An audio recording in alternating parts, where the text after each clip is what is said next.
Tengo en la línea a mi querido amigo Kenneth Smith. Querido Kenneth, ¿cómo estás? Muy buenas noches. Muy buenas noches, David. Qué gustazo saludarte. Oye, de la noche a la mañana, al menos en la opinión pública, se volvió relevantísimo el litio. Se volvió... Ya casi se trató de hacer el mensaje desde el gobierno de ya que importa el petróleo, ya que importa la energía. Ahora todo lo verdaderamente valioso es el litio y hay quien lo compara con lo que sucedía a principios del siglo pasado con el petróleo.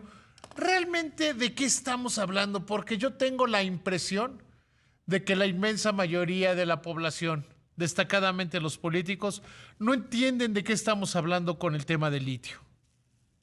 Sí, mira, es un tema muy interesante. Yo creo que hay que ver lo que pasó el día de hoy en la Cámara de Diputados a la luz de, por supuesto, lo que sucedió el día de ayer con la larga sesión en la que fue rechazada la reforma constitucional en materia de electricidad. Ya había amenazado el presidente López Obrador con que si no se aprobaba su reforma, si no se tenía la mayoría calificada, iba a impulsar esta ley para, entre comillas, nacionalizar el litio y reservarlo al Estado mexicano. ¿Qué fue lo que hizo? De hecho, ya lo tenían listo desde ayer en la noche cuando vieron perdido el voto de la reforma eléctrica. Entonces, yo creo que más que nada es una señal política para tratar de incluir a través de una ley algo que quería meter en esta reforma constitucional.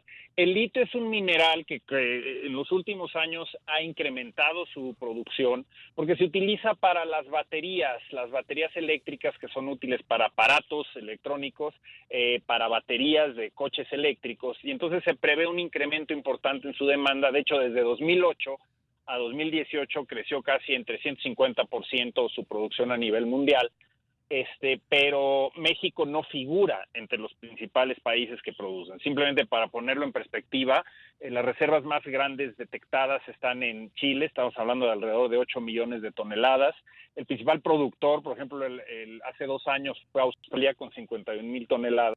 Y en México prácticamente no se produce, no hay producción. Lo que sí hay estudios que señalan que en Sonora, en San Luis, Zacatecas y un par de regiones más, podría haber yacimientos de litio, y es por ello que hay un énfasis que yo insisto que es de carácter político en este momento del presidente, de decir vamos a crear un organismo Estoy estatal que se va totalmente a de acuerdo encargar de contigo, ¿eh?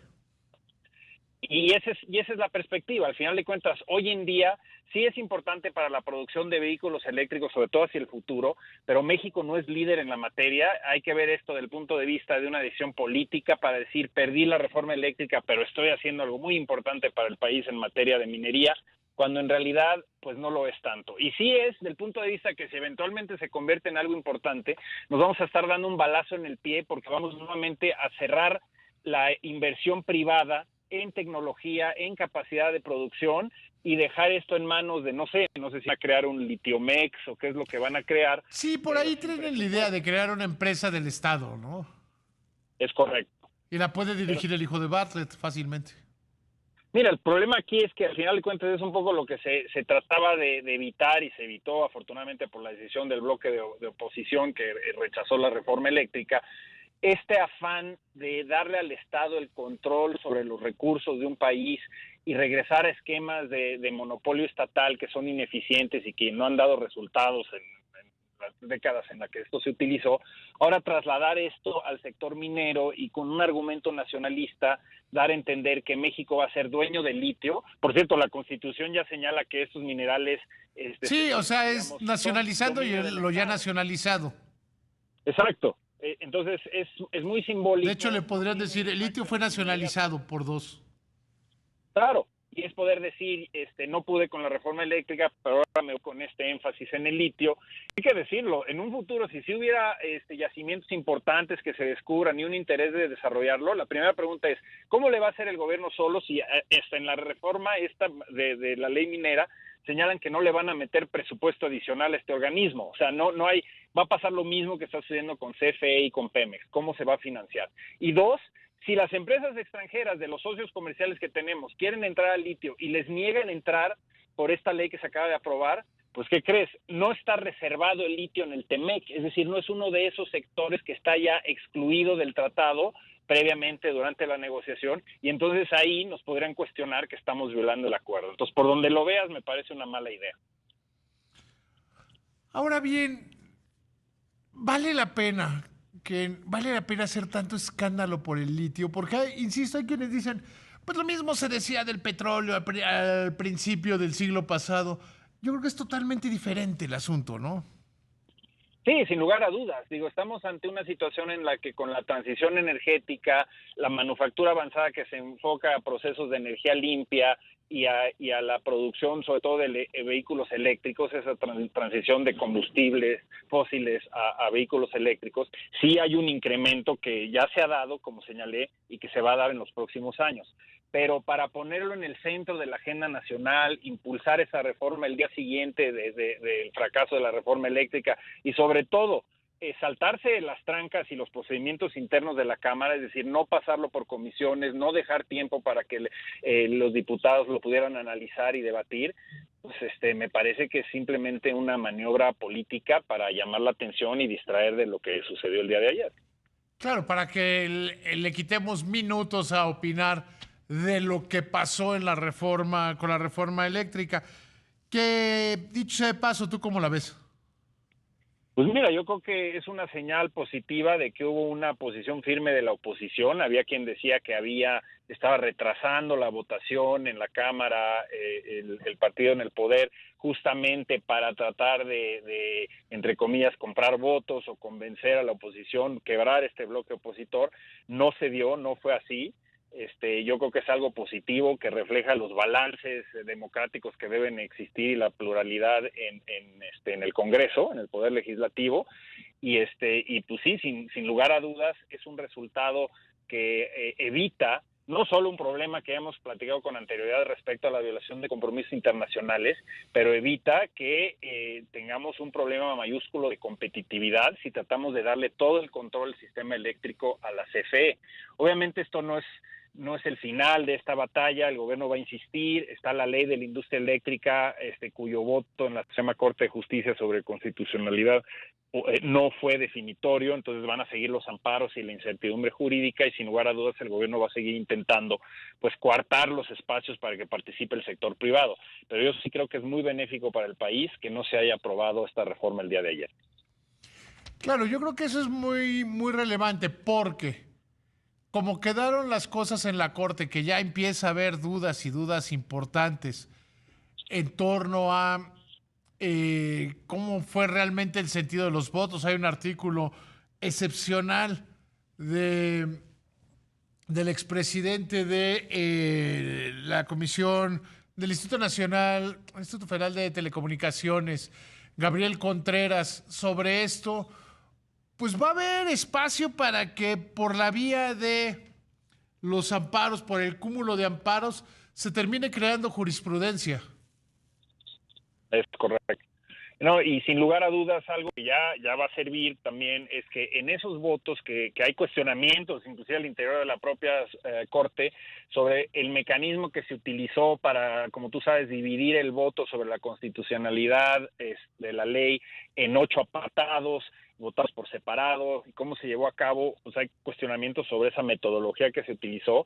Que Pero tradicionalmente es a mano levantada y ahora se tomaron como 3 días porque evidentemente no están de acuerdo en la manera. Exactamente.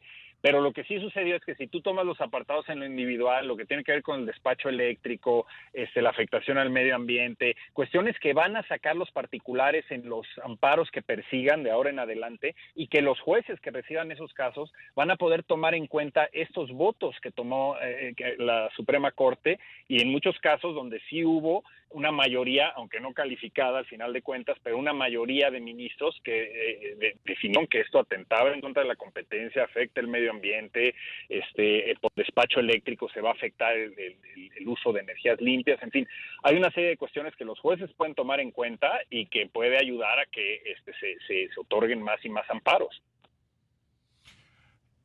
Y yo creo que sigue siendo un día histórico por donde se le vea y que va a traer tranquilidad al mercado energético de México. ¿Tú no lo ves así, Kenneth?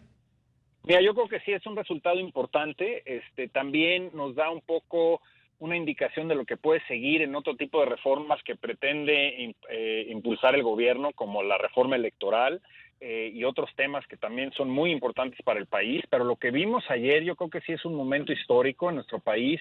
Estamos ante un parteaguas en donde se iba a definir qué tipo de país queremos en el futuro. Y si queremos regresar a un modelo estatista de los 70, como señaló el diputado Guajardo, en lugar de hacia el futuro. Yo creo que esto nos da una luz, una esperanza de que se puede trabajar hacia modelos constructivos que utilicen alianzas público-privadas para desarrollar sectores tan importantes como el energético, que por supuesto afecta a toda la manufactura y la producción a nivel nacional. No, y además, y lo decía al principio del programa, refrenda esa decisión que tomamos la mayoría de los mexicanos desde 1997, con excepción de 2018, en no darle todo el poder a un solo grupo político, no dar cheques en blancos y que preferimos la democracia, esa que a veces parece tan complicada.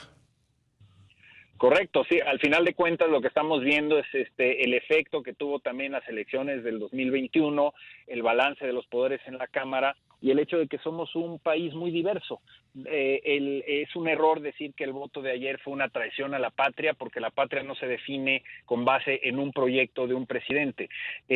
Toda la población merece ser escuchada y representada. Entonces yo creo que eso lo vimos ayer y al final de cuentas el sistema, como está diseñado, funcionó y yo creo que eso lo debemos reconocer y celebrar. Yo creo que esa es la parte más importante. Lo que es verdaderamente histórico es que la democracia sigue estando al frente, sigue siendo lo que preferimos prácticamente todos los mexicanos. Por supuesto, yo creo que esa es la lección de lo que vivimos el día de ayer.